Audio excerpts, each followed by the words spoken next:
ये एक atheist channel है जो इस्लाम की सच्चाई मुस्लिम लोगों तक पहुंचाकर उन्हें ह्यूमैनिस्ट और रैशनलिस्ट बनाने की कोशिश करता है। हमारा मकसद मुस्लिम लोगों के प्रति किसी तरह की नफरत फैलाना या उन्हें नीचे दिखाना नहीं है।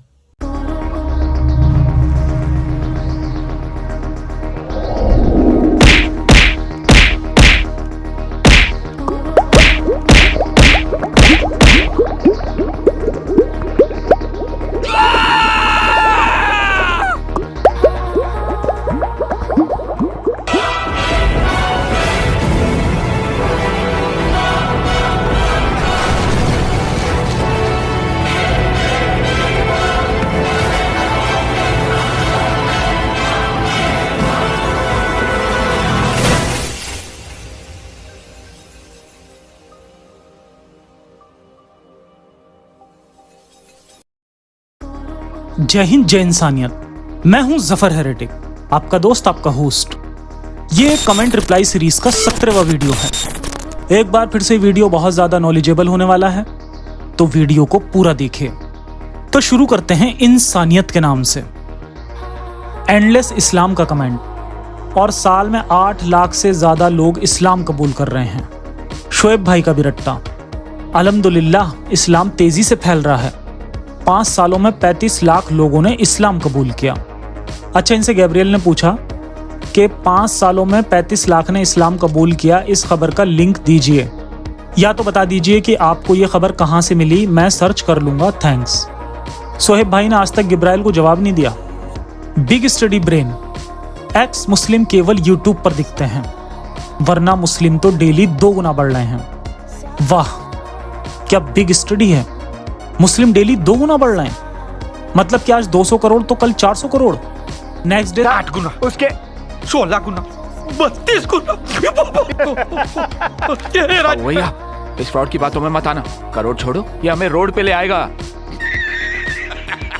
लगता है जमीन और समुद्र के सारे जानवर मुस्लिम बनना है। यही तो इनकी बिग स्टडी है। एक बार मैं एक फनी कमेंट पढ़ रहा था, उसमें लिखा था कि इंडिया में रोजाना 1 लाख हिंदू पैदा होते हैं और रोजाना 10 लाख इस्लाम कबूल कर लेते हैं। असल में मोमिनों का मैथ कमजोर होता है।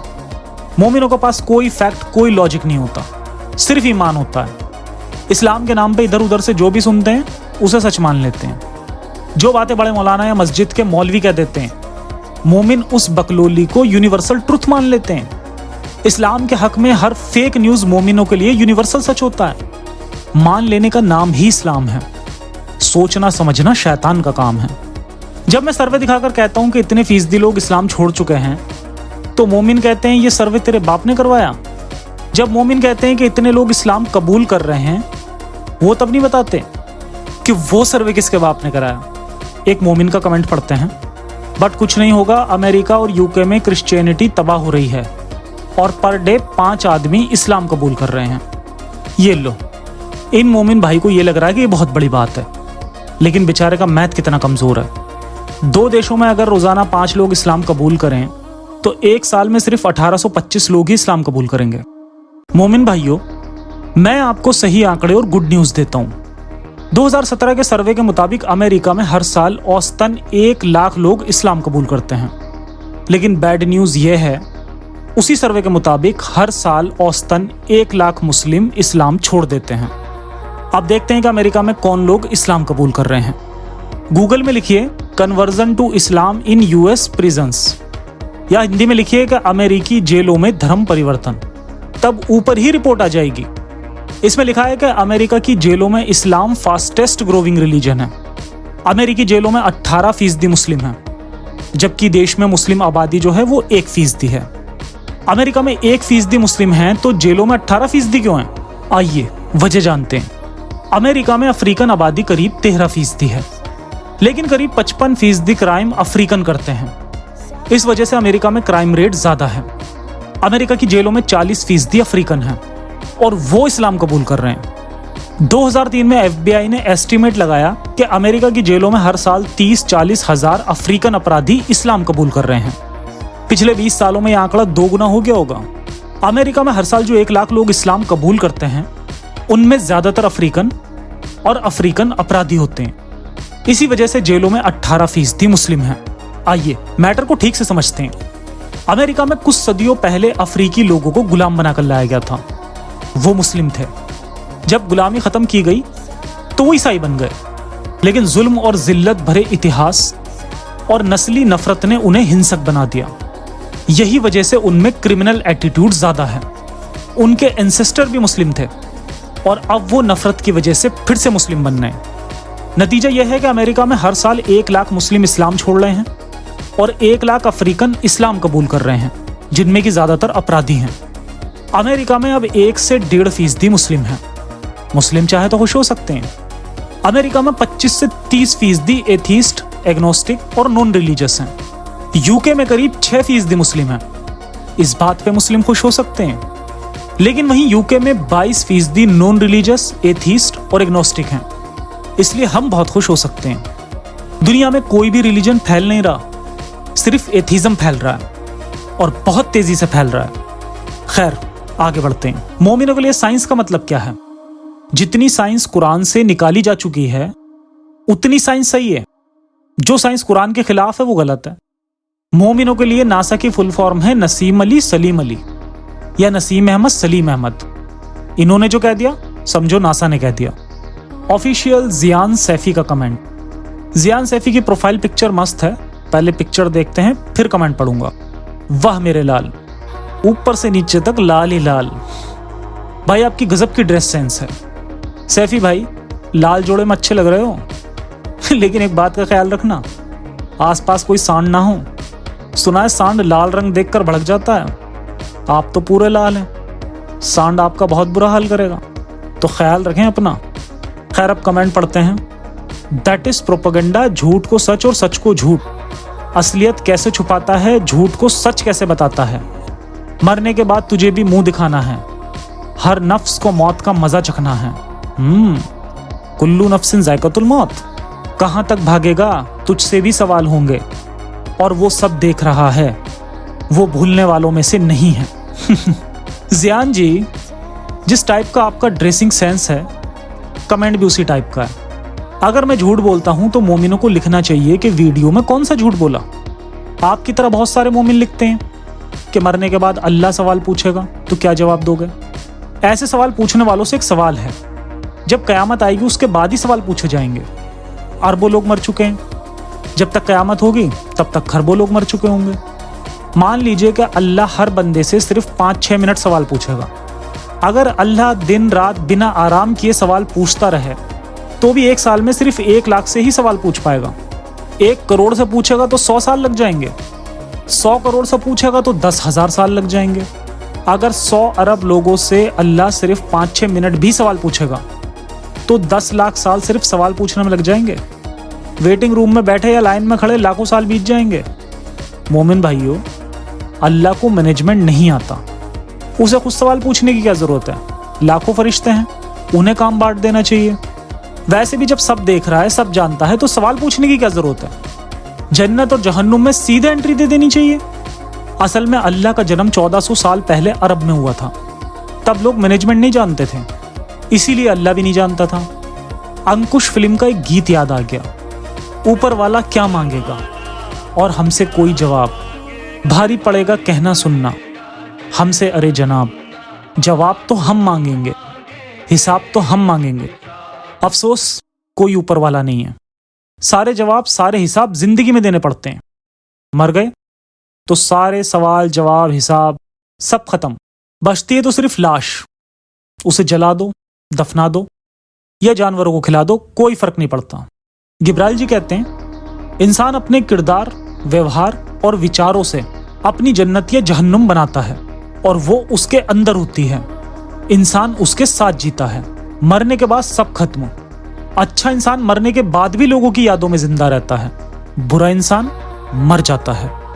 एक वीडियो में मैंने एक मौलाना के 7 कमेंट दिखाकर जवाब दिया था। उसके बारे में प्यारा दीन इस्लाम का कमेंट, यारो ये फेक आईडी से कमेंट करके कहानी बना रहा। तो प्यारे दी ने अब अपने कमेंट्स को भी फेक कह देना। खैर, दूसरा कमेंट, कुछ भी कहो जवाब मिलेगा कहने वाले हमारे सामने बैठकर जवाब दो यार। तीसरा कमेंट, अरे नादान मोच से बात कर, अगर तू सच्चा है तू कई को नफरत बांट रहा। आप कितनी भी कोशिश कर लो इस्लाम उतना ही इज्जत पाएगा। चौथा कमेंट, जफर नादान A to Z जोट बोला, झूठ बोलना तो कोई इस महान छपरी से सीखे और कहता कि इंसानियत की बात करते हम। प्यारे दी ने 4 कमेंट में एक बात भी जवाब देने लायक नहीं मिली और तुम बोलते हो कि सामने बैठकर मूंछ से बात कर। वैसे प्यारा दीन जी, आप मुझसे भी बड़े यूट्यूबर हो, मेरे किसी भी वीडियो पे 1 मिलियन व्यू नहीं है, आपके हैं। अगर मैं मोमिनों को गिरगिट मारने का सवाब बताता तो मेरे भी मिलियन व्यू होते, हजारों मोमिन वीडियो पे सुभान अल्लाह लिखते, तब मैं भी आपकी तरह शक्ल दिखा सकता था। अब तो मैं किसी को बता भी नहीं सकता कि मैं यूट्यूबर हूँ। अगर मैं इस्लाम को प्रमोट करता तो अल्लाह मुझे 72 नहीं 7200 हूरे गिफ्ट करता। अब तो अल्लाह ने मेरे लिए अलग से स्पेशल जहन्नुम बनाया होगा। तो प्यारा दीन जी, आपका इतना बड़ा चैनल है, मेरे खिलाफ वीडियो क्यों नहीं बनाते? मेरे खिलाफ वीडियो बनाने से ज़्यादा व्यू होते हैं, मेरे चैनल का प्रमोशन भी फ्री में हो जाता है। आपसे बात करने का मेरे पास टाइम नहीं है, ज़रूरत भी नहीं है। जवाब देने लायक कमेंट करोगे तो जवाब दे दूंगा, बकलोली का जवाब मैं नहीं देता। मैं लंबे कमेंट नहीं पढ़ता, लेकिन ये बांग्लादेशी लड़की का कमेंट है तो टुकड़ों में जवाब देना पड़ेगा। ओलिया बिन्ते कयूम, अल्हम्दुलिल्लाह मैं एक साइंस की स्टूडेंट हूँ और मुस्लिम हूँ और लॉजिक में बिलीव करती हूँ, बांग्लादेश से हूँ। मैं मानती हूँ साइंस एंड इस्लाम एक है और लॉजिकल है। थ्योरी ऑफ इवोल्यूशन सिर्फ थ्योरी है, थ्योरी और फैक्ट में फर्क समझते हैं क्या आप? अभी तक प्रूव नहीं हुआ है। पहले इतने कमेंट का जवाब दे देता हूँ। ओलिया बिंदे जी, शायद आप किसी मदरसे में साइंस की स्टूडेंट होंगी। आपने अगर किसी स्कूल कॉलेज में साइंस पढ़ी होती तो आपको साइंटिफिक थ्योरी का मतलब पता होता। गूगल में लिखिए व्हाट इज साइंटिफिक थ्योरी और फिर जवाब पढ़कर अपनी बेवकूफ़ी पे अफसोस कीजिएगा। आगे लिखा है, डॉक्टर जाकिर नालायक, जो आपसे बेहतर इस्लाम और साइंस को जानता है। ओलिया बिन्ते जी, मेडिकल डॉक्टर होने से कोई साइंटिस्ट नहीं बन जाता। जोकर नालायक मक्कार किस्म का मौलाना है और मौलाना ही रहेगा। उसकी मक्कारी बताता हूँ। बिग बैंग भी एक साइंटिफिक थ्योरी है, उसे तो उसने कुरान से निकाल दिया। तब नहीं कहा big bang is a theory, it is just a theory. Evolution की बात होती है तो कहता है theory of evolution, it's just a theory, क्योंकि बिग बैंग से इस्लाम को कोई खास नुकसान नहीं था, लेकिन इवोल्यूशन इस्लाम की धज्जियां उड़ा देता है। आगे पढ़ते हैं। मॉरिस बुकेल आपसे बेहतर साइंस को जानता है और अब वो मुस्लिम बन चुके हैं, तो खुद को ज्यादा एजुकेटेड समझने की गलती मत कीजिए। ओलिया बिन्ते जी, खुद को एजुकेटेड समझने की गलती आपने की है। डॉक्टर मॉरिस सऊदी अरब के शाही परिवार का डॉक्टर था, वो कोई साइंटिस्ट नहीं था। आपने डॉक्टर मॉरिस को हैं लिखा है, वो अब है नहीं, वो था। 1998 में उसकी मौत हो गई और वो मुस्लिम नहीं बना था। ये पहले भी दिखाई थी मैंने भाई, ये उसकी कब्र देख लीजिए, कब्र पे क्रॉस भी है, नाम भी लिखा है। लास्ट में तो खैर मैडम जी ने साबित कर ही दिया कि वो मदरसा ग्रेजुएट ही हैं। थ्योरी ऑफ इवोल्यूशन में इंसान बंदर से बना है, तो आज जो बंदर है वो इंसान कब बनेंगे? ये लो।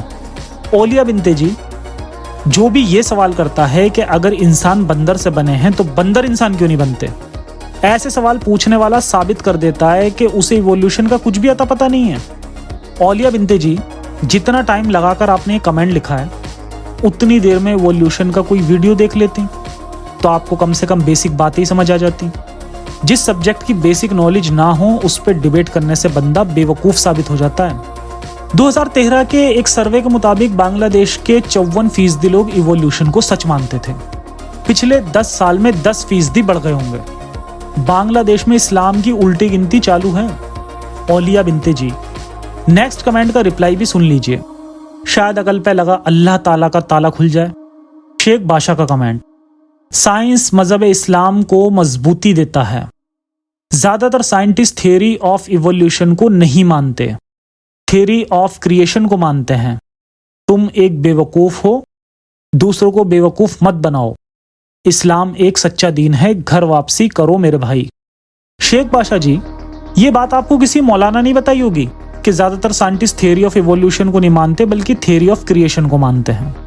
अभी गूगल में लिखिए how many scientist believe in evolution. सबसे ऊपर अमेरिका का सर्वे आएगा और उसके मुताबिक 98% साइंटिफिक इवोल्यूशन को सही मानते हैं। उसके बाद गूगल में लिखिए how many scientist believe in theory of creation. सबसे ऊपर 99 का एक सर्वे आएगा, उसमें 5% लिखा होगा, लेकिन इन 5% में बायोलॉजिस्ट के अलावा भी थे। अगर आपको दुनिया भर के आंकड़े जानने हो तो गूगल में लिखिए level of support for evolution. इसमें साइंटिस्ट वाला पोर्शन पढ़ लीजिए, आंखें खुल जाएंगी, अकल पे लगा ताला भी खुल जाएगा। आपने कमेंट में मुझे बेवकूफ़ लिखा था, ये रिपोर्ट पढ़कर आपको पता चल जाएगा कि बेवकूफ़ कौन है। आराम अहमद का कमेंट, झूठे कमेंट झूठी वीडियो। अदनान का कमेंट, खुद कमेंट करके खुद ही रिप्लाई देता है। हसीब शेख का कमेंट, सारे सवाल करने वाले तेरे ही भाई के बंदे हैं जो ऐसे बेवकूफ़ी वाले सवाल करते हैं। हसीब शेख जी, मोमिन बेवकूफ़ी वाले कमेंट करते हैं तो मैं क्या करूं? आपने कौन सा समझदारी वाला कमेंट कर दिया? अदनान का कमेंट, इस बेवकूफ़ को ना इस्लाम की पूरी नॉलेज है और ना इसे कोई जेन्युइन कमेंट्स मिलते हैं। ये फेक आईडी से खुद ही कमेंट करता है और यूट्यूब पर उनका रिप्लाई देकर खुद को महान बताता है। अदनान भाई, आप ही जेन्युइन कमेंट कर देते, अब इस फालतू कमेंट का क्या रिप्लाई दूं? नेक्स्ट टाइम रिप्लाई देने लायक कमेंट करना और फिर दिल थाम कर जवाब भी सुन लेना।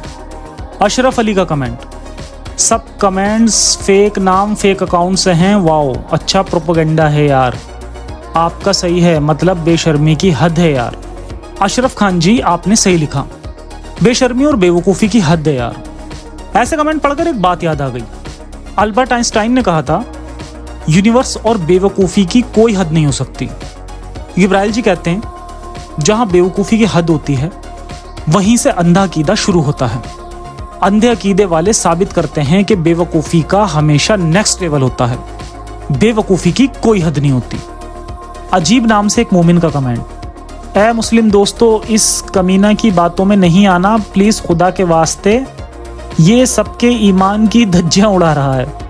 तो मोमिन भाई, आपका कमेंट किसी मोमिन ने नहीं पढ़ा था, मैंने पढ़ दिया। नेक्स्ट कमेंट में मुझे थैंक्स ज़रूर बोल देना। और हाँ, मेरे वीडियो से ईमान की धज्जियाँ उड़ रही हैं, ये बताकर आपने मेरी हिम्मत बढ़ा दी, आपका बहुत बहुत शुक्रिया। अक्सर मोमिन बिना नॉलेज के कमेंट करते हैं, आज नॉलेज वाले मोमिन का भी कमेंट पढ़ते हैं। नॉलेज वाला लिखते हैं, तुम इंसान जभी बन सकते हो जब तुम मुस्लिम हो।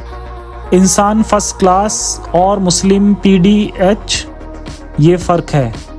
इंसान को इंसानियत सिखाने वाला धर्म सिर्फ इस्लाम है जो ज़िंदगी जीने के रूल रेगुलेशन देता है, समझे?